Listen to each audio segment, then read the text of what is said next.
Welcome back to the Daily Economy 24/7, the place where we break down the forces shaping your financial reality with clarity, honesty, and depth.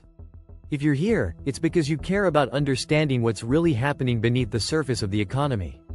You're part of a growing community of people who want more than headlines. You want context, truth, and a voice that cuts through the noise. As we dive into today's episode, I want to invite you to take one simple step that helps this channel grow. Get involved. Subscribe, follow, share an episode with someone who needs it, or leave a comment with your thoughts. This channel isn't just a broadcast, it's a conversation. And the more voices we have in it, the stronger and more informed our community becomes. Let's get into it.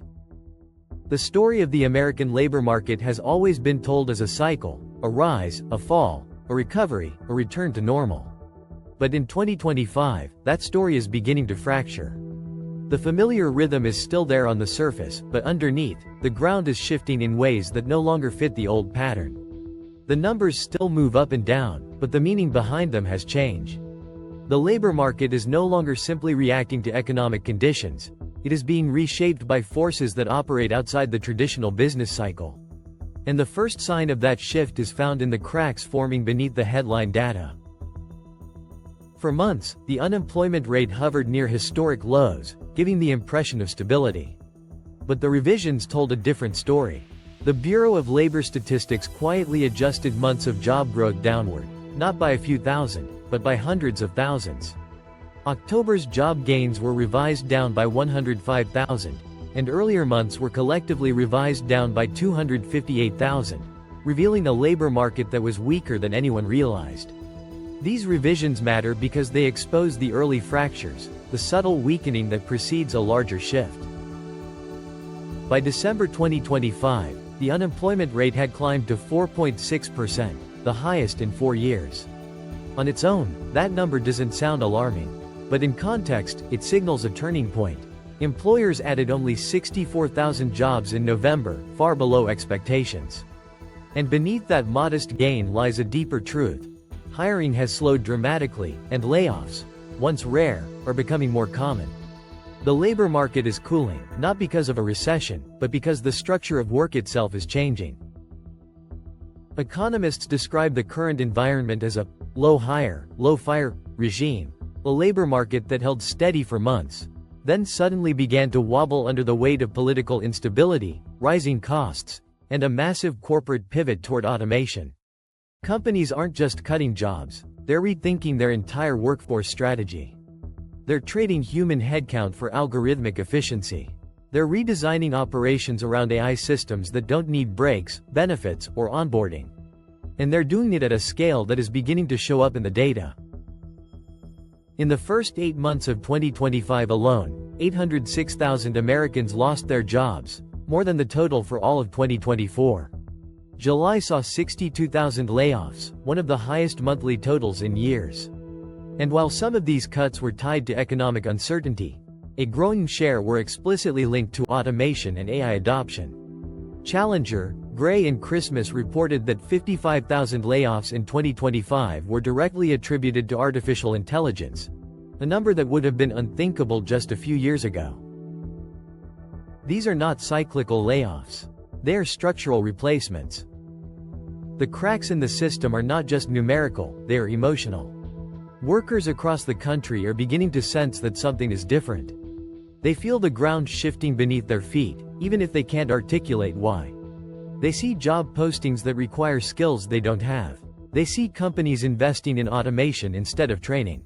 They see colleagues being replaced by software, not by other workers.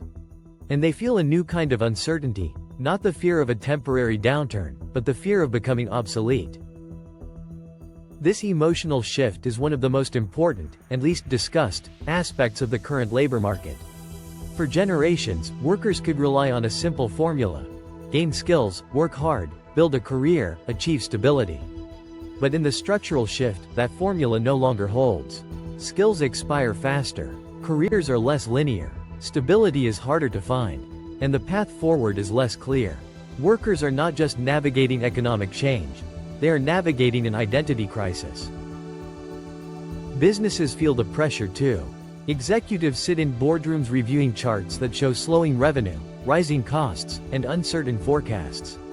They debate whether to invest in automation, retrain their workforce, or restructure entirely. They face pressure from shareholders to cut costs, pressure from workers to provide stability, and pressure from markets to innovate. The tension between efficiency and humanity has never been sharper. Policymakers are scrambling to keep up. The Federal Reserve has already accelerated its easing cycle in response to rising unemployment and weakening labor conditions. But monetary policy alone cannot solve a structural problem. The challenge ahead is not just stabilizing the economy. It is redesigning the systems that support workers in a world where careers are no longer linear, skills expire quickly, and technology evolves faster than institutions. The cracks in the system are widening. The old cycle is breaking, and the structural shift is beginning to reveal itself, not as a future possibility, but as a present reality. This is the moment where the story changes. This is the moment where the labor market stops bending and begins to break. This is the moment where the structural shift becomes impossible to ignore. The structural shift becomes impossible to ignore when we look directly at the acceleration of AI-driven displacement. For decades, automation was something that happened in factories, machines replacing physical labor, robots assembling cars, conveyor belts moving goods. But in 2025, automation has crossed a threshold. It is no longer confined to manufacturing floors. It is now embedded in offices, hospitals, law firms, marketing departments, logistics networks, and creative industries. It is replacing not just hands, but minds. Not just tasks, but roles. Not just workers, but entire layers of the workforce. The data tells the story with brutal clarity. In 2025, more than 55,000 layoffs were explicitly attributed to artificial intelligence, the highest number ever recorded. But that number understates the reality. Many companies don't publicly label their cuts as AI-related, even when automation is the driving force. They use phrases like restructuring, efficiency improvements, or strategic realignment. But behind those euphemisms lies a simple truth. AI is doing work that humans used to do. And it's not just low-skill work. It's not just repetitive tasks. It's not just entry-level roles. AI is now capable of analyzing legal documents, generating marketing campaigns, writing code, designing graphics, optimizing logistics, drafting financial reports, and even making strategic recommendations. The assumption that knowledge work is safe is no longer supported by the evidence. The structural shift is flattening hierarchies, compressing departments, and reducing the need for large teams. This shift is visible in the numbers. The U.S. economy added only 64,000 jobs in November 2025, far below expectations. October's job gains were revised down by 105,000, and earlier months were revised down by 258,000. These revisions reveal a labor market that is cooling faster than previously understood. And beneath the surface, the composition of job growth is changing. High-skill, high-wage roles are growing more slowly. Middle-skill roles are shrinking. Low-skill service jobs remain, but they offer limited stability and low wages.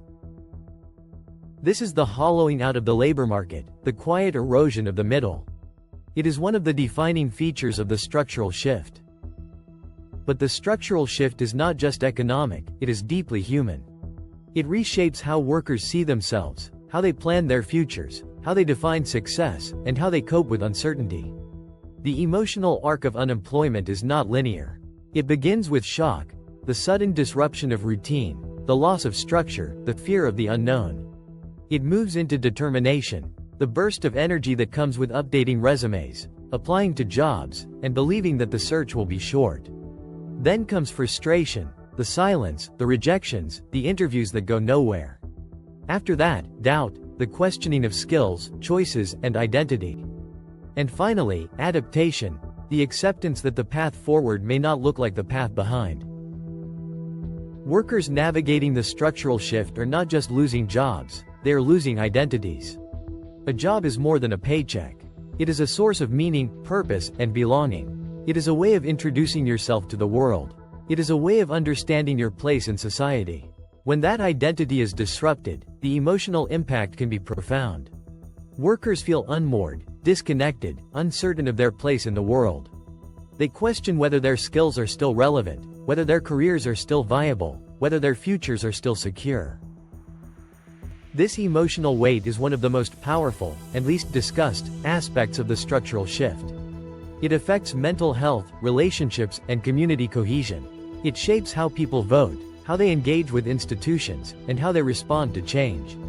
It creates a sense of vulnerability that extends beyond the workplace and into the fabric of daily life. Businesses experience their own emotional arc. Executives sit in boardrooms reviewing charts that show slowing revenue, rising costs, and uncertain forecasts. They debate whether to cut staff, delay expansion, or shift strategy. They worry about morale, reputation, and long-term competitiveness. Small business owners feel the pressure even more acutely. They see foot traffic decline, inventory costs rise, and credit tighten. They make decisions that affect not just their bottom line, but the livelihoods of the people who work for them. They carry the weight of responsibility, the fear of failure, and the hope that the downturn will be temporary. The structural shift forces businesses to confront difficult questions. Should they invest in automation or in people? Should they prioritize efficiency or stability? Should they restructure now or wait for conditions to improve? These decisions ripple outward, shaping the job market in ways that are often invisible but deeply consequential. Policymakers face their own set of challenges. They must design policies that support workers without stifling innovation. They must rethink education, training, and workforce development. They must address inequality, mobility, and opportunity. They must navigate the political tensions that arise when technological change disrupts industries, communities, and identities. They must prepare for a future in which the traditional social contract, work hard, gain skills, build a career, achieve stability, may no longer hold in the same way. The structural shift is also reshaping the geography of opportunity. Remote work has untethered millions of jobs from physical locations, allowing companies to hire talent from anywhere and enabling workers to live far from traditional economic centers.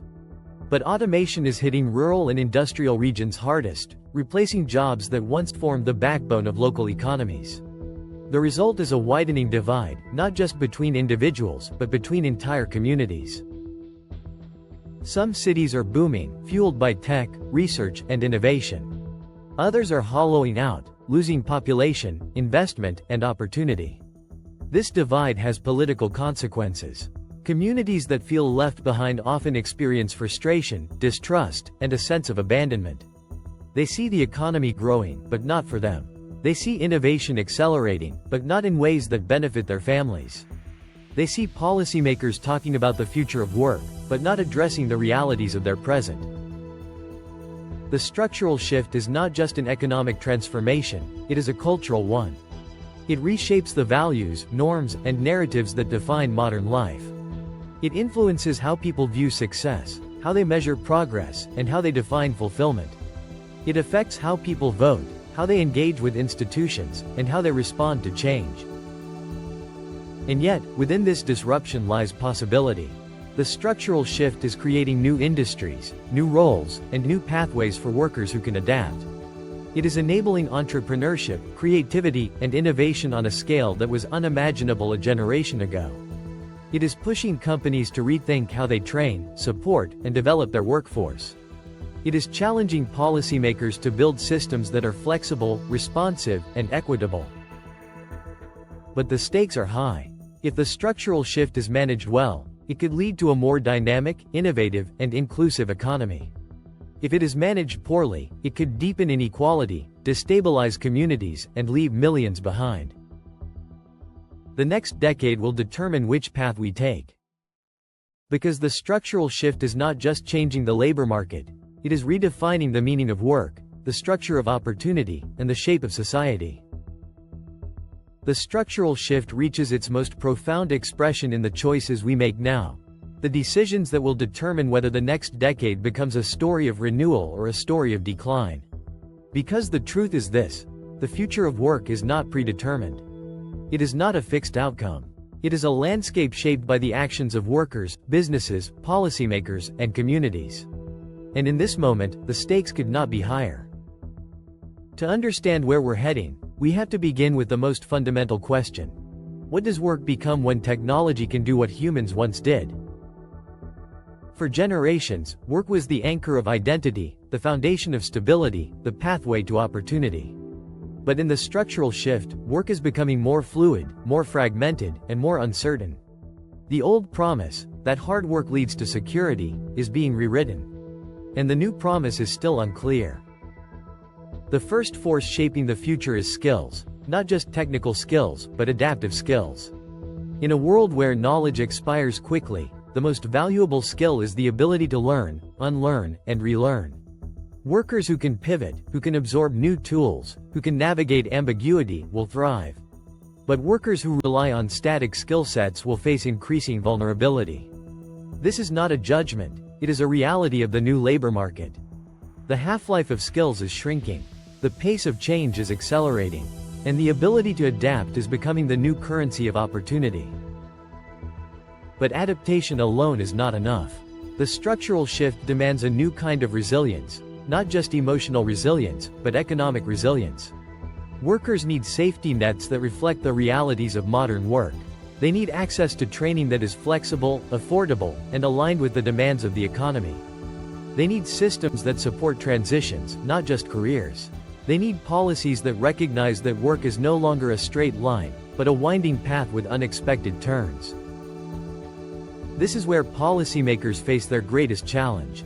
The systems built in the 20th century, unemployment insurance, retirement plans, healthcare benefits, labor regulations, were designed for a world of long-term employment and predictable careers. But the 21st century labor market is fluid, dynamic, and unpredictable. Workers move between jobs, industries, and income streams. They rely on gig work, freelance contracts, and short-term roles. They face income volatility, inconsistent benefits, and limited protections. The safety net, built for a different era, struggles to support workers navigating this new reality. Rebuilding that safety net is not just an economic necessity, it is a moral one. Because the structural shift is not just about efficiency or innovation. It is about people, their lives, their families, their futures. It is about ensuring that the benefits of technological progress are shared, not concentrated. It is about creating a labor market that offers opportunity, not just disruption. It is about designing a future where workers are not left behind, but lifted up. Businesses also have a role to play. The structural shift forces companies to confront a difficult truth. Efficiency without humanity is not sustainable. Automation can reduce costs, but it cannot replace purpose. AI can optimize processes, but it cannot build culture. Algorithms can make decisions, but they cannot inspire loyalty.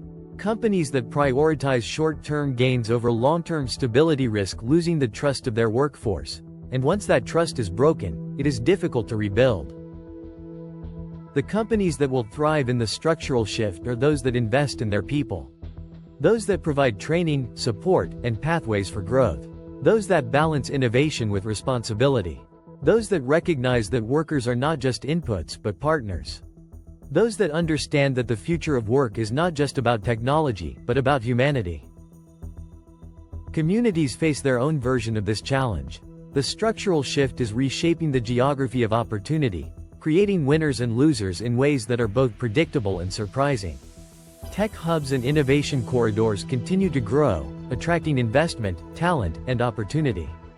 But rural and industrial regions face deeper job losses as automation hits manufacturing, logistics, and retail.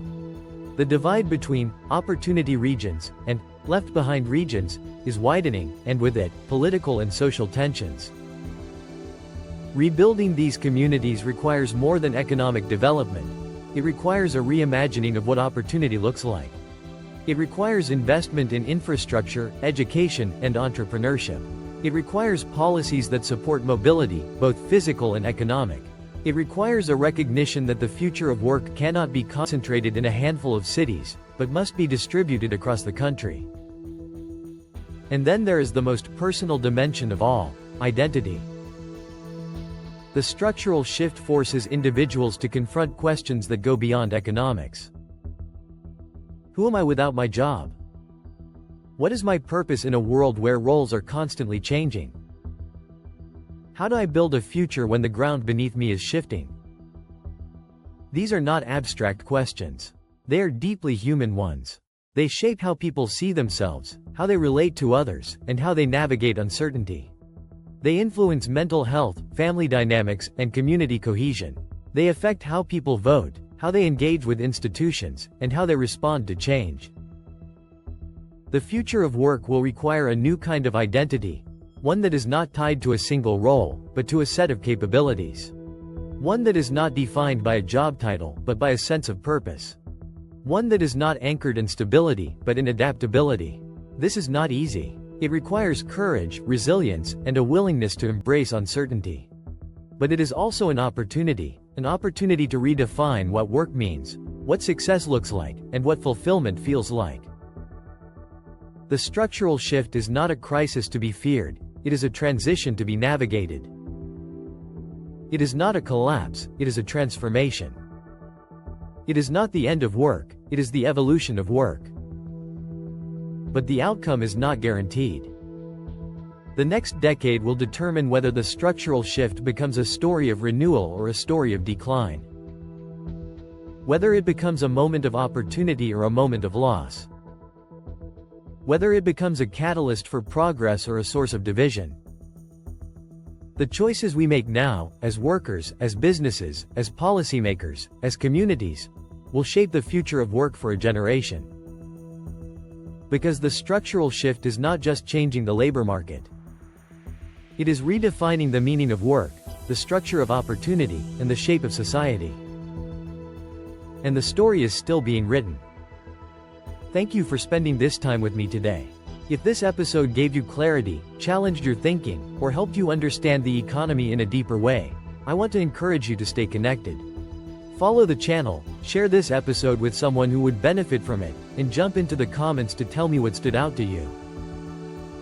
Your engagement doesn't just support the show, it shapes the direction of future episodes. This community grows because of listeners like you who show up, think critically, and want to understand the world a little better each day.